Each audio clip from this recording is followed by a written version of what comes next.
So, alright. Well, continuing left off last video, I had to stop because I had to go out to eat. So, I left off the last video where the rest of ToQgers got back their memories, and they basically, after they rescued Wright, they basically, well, of course, Grit, they got rid of her, and of course, they took us into War in Darkness. I was complaining about the fact that Wright, for some reason, just couldn't be bothered to storm the castle. Like, what, did Schwartz do that thunder when he stormed it in episode 40 of the series? Apparently, he stole that thunder. I kind of thought, though, they should have... I'll get to more final thoughts later on about that. So, then, of course, basically, it's like, yeah, so we have the Rangers' big morph, and they hit all the crows. We have Wright taking on Zed. We have various Rangers taking on, I think, Baron Nero and Mork. And to the point where, like, Zed's, like, running low on power. So, Mork and Baron Nero, who, despite the fact Nero was defeated by Akira, lost his cane and his awesome hat,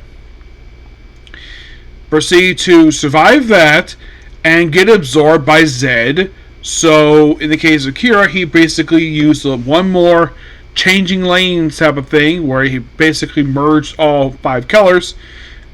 Heck, even the last episode, he actually got a chance to use the orange one, which is something he couldn't do before, but now he can do for some reason. I thought that was kind of weird. So, then eventually, thanks to using a rainbow version of himself, where it's like all 6 colors combined to one, and then using basically firing the main hyper gun point blank range at Zed, firing at him, destroying his shadow form. He's still alive, so Greta picks him up and takes him off someplace else. Now you're thinking, like, wait, they didn't kill the main villain. They did give him defeat. They defeated him. He wasn't necessarily destroyed, like a lot of the other main villains are. Yeah, but at least everybody helped out. It was basically a team effort. And, well, everybody gets reunited with their parents. Even Reich gets reunited with his family. And kind of in a way, the story... Now, at first, basically, the Riverline president pop up again for these few of these last episodes, who was studying the darkness. Eventually, the whole darkness side eventually was removed at some point. So he lost that form after using it for a few episodes. So eventually everybody had their parents, I got my elementary school, and that's it. That's pretty much all ToQger. And of course, we have the famous basically pass off between Akira with Wright and the Red Ninjanger, which I have heard complaints about this guy. Yes, the complaints I have heard about this guy's character is that I haven't seen Ninjanger yet. It's not going to be next Sentai. Next Sentai is going to be Boom Boom Anger. Yep, I'm going to do that one next. But the complaints I've heard about him is the fact that he would steal other people's episodes, the fact he was described as annoying, and the fact that this show would retcon actual Sentai history for no apparent reason, just to be a dick to his other shows. Which I'm like, why? And they also described that someone's review of the episode, they brought in a couple of previous Ninja Rangers where they basically disrespected the whole episode. I'll get Ninja Hunter at some point. I have seen the Power Rangers go with that one. And little fun fact, Ninja Hunter is actually 2 left that I have not seen that were adapted Power Rangers. The other being Red Soldier. Yep. But those 2 are not next. And of course, I mentioned next Boom Manger is next.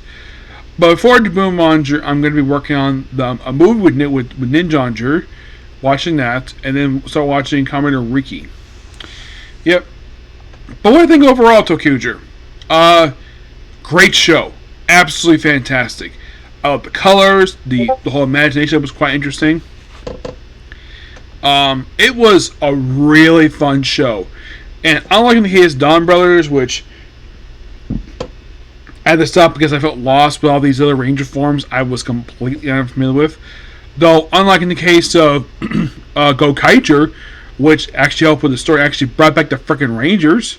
This one felt like, oh, it just we have random versions of these characters pop up of shows I have never seen. So that's why after a few episodes, I decided just, okay, I'll push pause on this and come back to it later. It is the first and probably going to be the only thing in the series this might happen to, but depends on which one I go to. But why Boom Monitor next? Well, because it's fairly recent. It actually wrapped up just 2 months ago. But I won't be getting that one just yet, per se. It's not going to be after, like, the next Kamen Rider series. Oh, no. The plan is to go through Riki, another Kamen Rider series review. When I finish Riki, I'll review that one. And then do Jiraiya, the Metal Hero series. There's a reason why I want to do that one next. And then down to Boom Boom Ranger. Their stuff. But that's going to be pretty much a particular view. Please make sure to like, comment, subscribe, turn notifications. I will see you all later for possibly more videos, but it depends. Okay, thanks, you. Bye.